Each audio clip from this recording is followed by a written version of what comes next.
Alright, so this is a heat pump that is not real old. It's from 2008. So what we found here, and it won't heat the house, is the symptom. Of course, if you don't have heat strips down below freezing, the heat pump, as we all know, does very little. So we've got power everywhere on these strips except right here. Both of these little, on the other side there'll be like a resistor or a high limit. I guess the old school people could call it a fusible link, but I think this is supposed to be the limit right there. But both of these are, gone, burned, open, whatever you want to call it, because there's power on the wire but not on the bracket. So we'll get full voltage everywhere except on the bracket. Now it'll feed back through from one leg to the bracket, so somewhere there's a break. So the office is on the way down here with a new heater kit, and I'm going to pull this one out and look at it and see if we're going to fix it or if we're going to replace it. But this house won't do anything without heat strips, that's for sure, in this weather. All right. So we did have the whole heater kit, but we did not have any parts. And after sitting on hold with the supplier a handful of minutes, I reminded myself quickly of why we stock our own parts. So you can't really tell by looking, but I'm going to say both of these, I guess you can see those.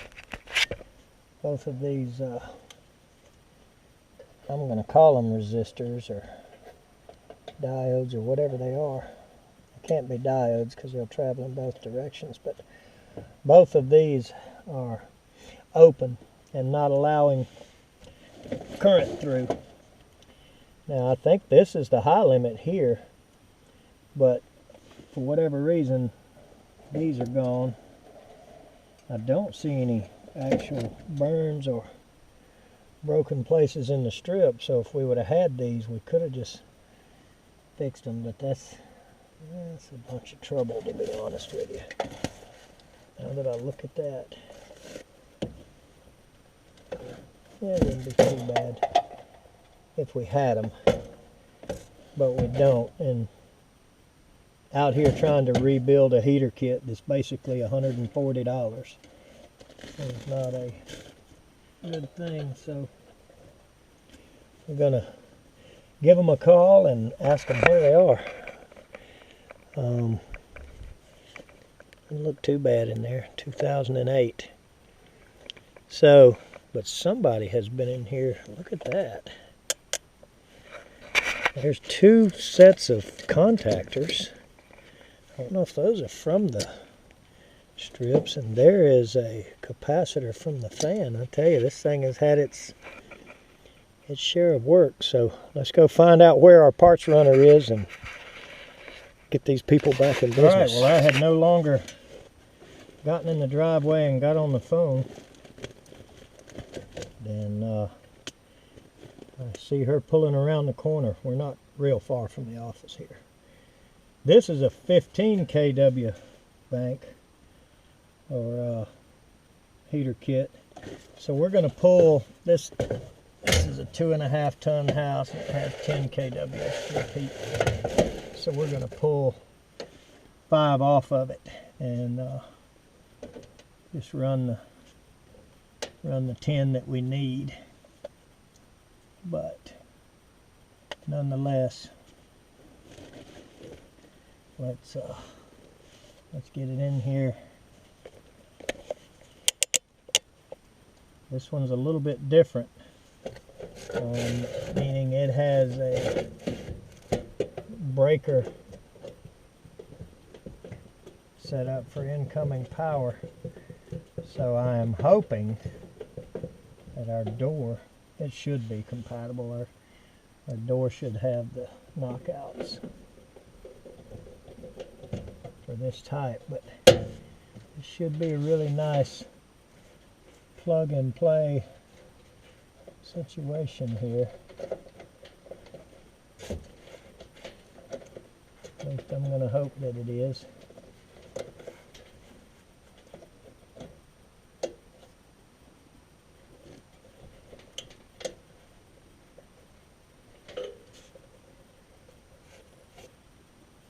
None of those wires are anywhere near the same colors, but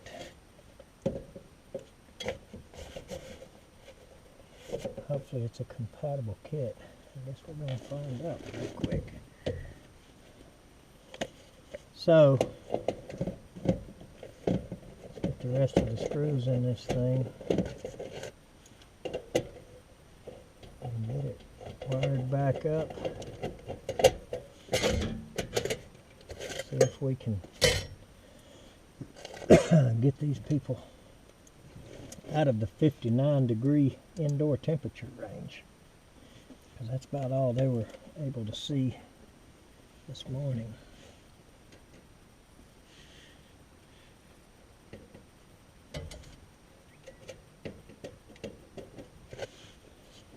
Don't have a lot of room.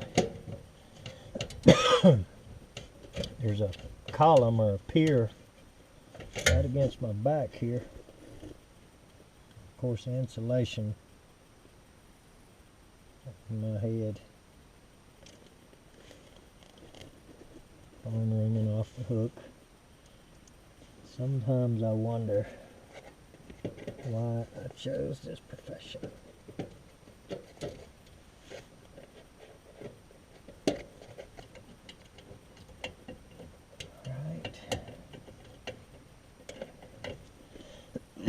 So all we got to do is get our high voltage wires back in. Alright, we got the kit in here. I'm going to leave it in there, but we got one jumper that we pulled. I'm going to make sure we still get 10 kW and not 15 before I take that out. Now I'm going to have to go get me some loops, some wires to jump over. This is one number 6, which will feed a 10 kW okay, but I'm going to have to jump her over to this other breaker so that both breakers will be powered. So I'm going to go get that out of the truck and loop it over there. I've got it plugged in up here, and we're going to turn it on and see what we get.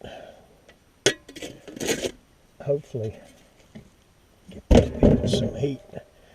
This lady's old and she's cold. So let's see what we get. Alright, we've got it up and running. I'm sure that air noise is going to be pretty loud, so I don't know if this video is going to be very good. But I did put jumpers. I think you can probably see them. So we've got a number 6 wire coming to L1 and 2, and I put number 8 jumpers so that both breakers are active. And then I pulled this one jumper out, and of course now we're on 10 kW, and just the way they had it split, I just decided to go ahead and wire it this way, so we should have 10 kW. I'm not going to put the door on it yet because I want to take a temperature reading over here. I read it with 5. This is only a 2.5 ton house, and so now I want to read it with 10. And it's already up in the 60s, so I'm going to go ahead and put this door on, and we should get some heat in the house at that point.